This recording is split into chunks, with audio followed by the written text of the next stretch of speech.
1 Samuel, chapter 14. One day Jonathan, son of Saul, said to the young man who carried his armor, "Come, let us go over to the Philistine garrison on the other side." But he did not tell his father. Saul was staying in the outskirts of Gibeah, under the pomegranate tree that is at Migron.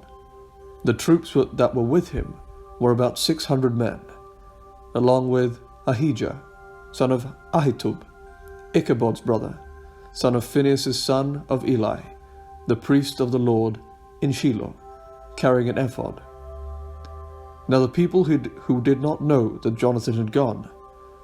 In the pass by which Jonathan tried to go over to the Philistine garrison, there was a rocky crag on one side and a rocky crag on the other. The name of the one was Bozez, and the name of the other Seneh. One crag rose on the north in front of Michmash, and the other on the south in front of Geba. Jonathan said to the young man who carried his armor, "Come, let us go over to the garrison of these uncircumcised. It may be that the Lord will act for us, for nothing can hinder the Lord from saving by many or by few." His armor-bearer said to him, "Do all that your mind inclines to. I am with you. As your mind is, so is mine." Then Jonathan said, "Now, we will cross over to those men, and will show ourselves to them. If they say to us, 'Wait until we come to you,' then we will stand still in our place, and we will not go up to them. But if they say, 'Come up to us,' then we will go up, for the Lord has given them into our hands. That will be the sign for us." So both of them showed themselves to the garrison of the Philistines. And the Philistines said, "Look, Hebrews are coming out of the holes where they have hidden themselves." The men of the garrison hailed Jonathan and his armor-bearer, saying, "Come up to us, and we will show you something." Jonathan said to his armor-bearer, "Come up after me, for the Lord has given them into the hand of Israel." Then Jonathan climbed up on his hands and feet, with his armor-bearer following after him. The Philistines fell before Jonathan and his armor-bearer, coming after him, killing them. In that first slaughter, Jonathan and his armor-bearer killed about 20 men within an area about half a furrow long in an acre of land. There was a panic in the camp, in the field, and among all the people. The garrison and even the raiders trembled. The earth quaked, and it became a very great panic. Saul's lookouts in Gibeah of Benjamin were watching as the multitude were surging back and forth. Then Saul said to the troops that were with him, "Call the roll, and see who has gone from us." When they had called the roll, Jonathan and his armor-bearer were not there. Saul said to Ahijah, "Bring the ark of God here."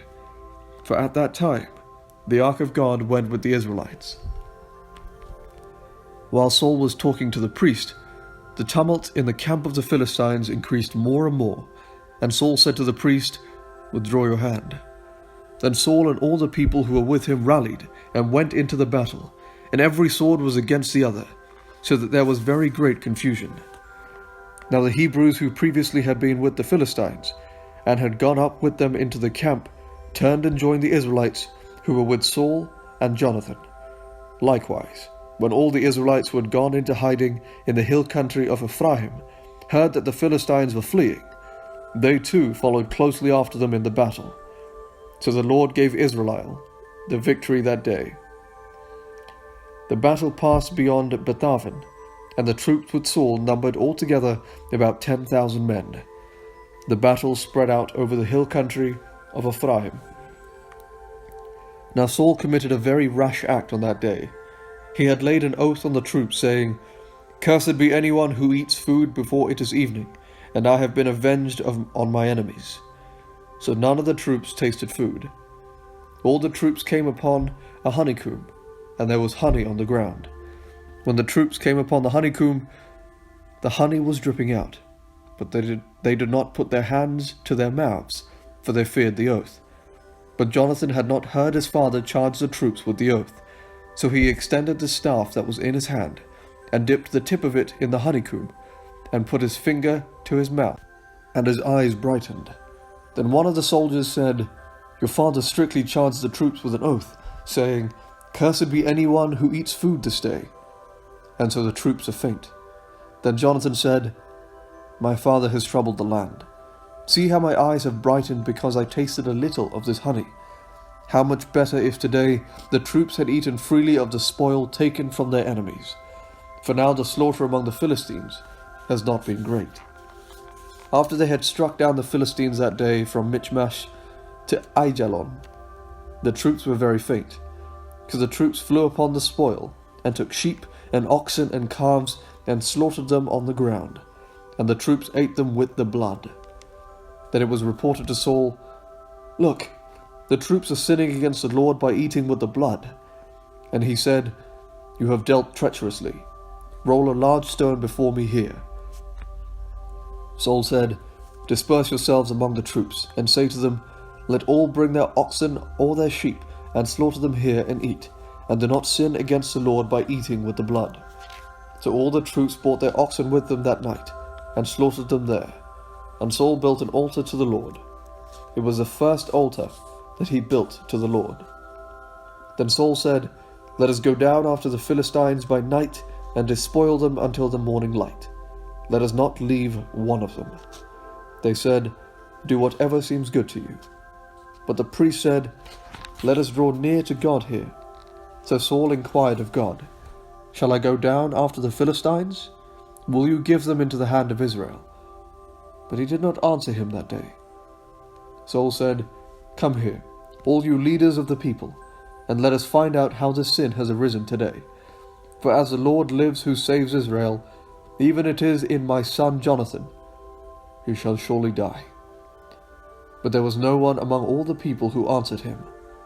He said to all Israel, 'You shall be on one side, and I and my son Jonathan will be on the other side.' The people said to Saul, 'Do what seems good to you.' Then Saul said, 'O Lord God of Israel, why have you not answered your servant today? If this guilt is in me or in my son Jonathan, O Lord God of Israel, give Urim. But if this guilt is in your people Israel, give Thummim.' And Jonathan and Saul were indicated by the lot, but the people were cleared. Then Saul said, 'Cast the lot between me and my son Jonathan.'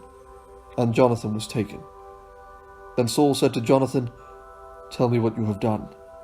Jonathan told him, 'I tasted a little honey with the tip of the staff that was in my hand. Here I am. I will die.' Saul said, 'God do so to me and more also.